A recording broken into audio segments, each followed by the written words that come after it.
ស្កាត់រកស្រស់ពន្លកទាំងយប់ថ្ងៃបងខំស្កាត់រកស្រស់ពន្លកទាំងយប់ថ្ងៃព្រោះចង់បានស្រស់ស្រីព្រោះតែចិត្តចង់បានស្រស់ស្រីមកថ្នាំងថ្នមបី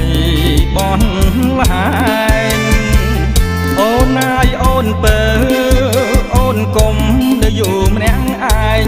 យូរឆាប់ខ្លាចក្រែងចំបែងព្រោះប្រុសមើលងាយ